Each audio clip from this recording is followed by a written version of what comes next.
Apparently, the president wants more troops to be deployed in D.C., Kellie? Yeah, Connell, we're just hearing from the U.S. Secretary of War, Pete Hegseth. He's traveling today. He was in the Dominican Republic, and he went on the cameras just about 5 minutes or so ago and said that the president had asked for an additional 500 troops to be deployed to Washington, D.C. after this shooting. So that is just moments ago from the Secretary of War saying that that is what the president has asked for, 500 additional troops. So that is a new development we're hearing about here as we wait for that press conference. Let me know if it does start, Connell, but we are still here on the corner of 18th and H, just a block or so away from where this all happened on 17th and I.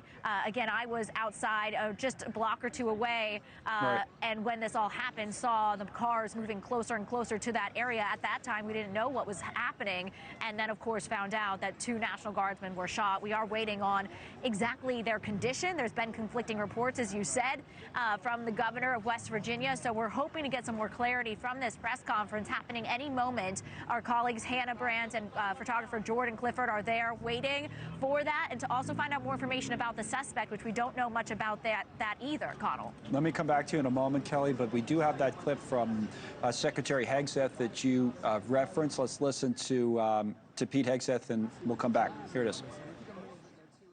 2 National Guardsmen have been shot in Washington, D.C., critically wounded.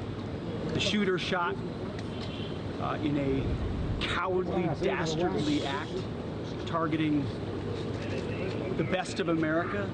So that's just, a generic comment, but the news out of it is what you said, Kellie, which is that the president wants 500 more troops in D.C. I said right before the break there were already a number of troops, just under 200, I believe, from West Virginia, about 180 in D.C. as of yesterday. Yeah, and the president was just saying, and he often says at the White House, he was just saying when we were at the turkey pardon yesterday, how safe Washington, D.C. has been.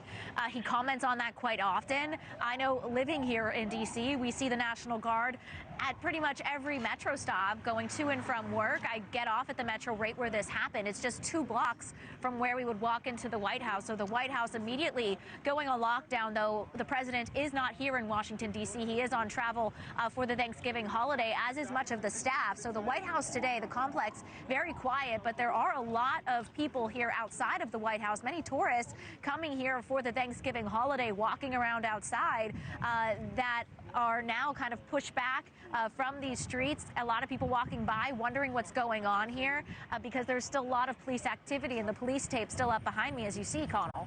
Thank you for watching. Subscribe below and download our NewsNation app right now on your phone, and you will get fact-based, unbiased news for all Americans.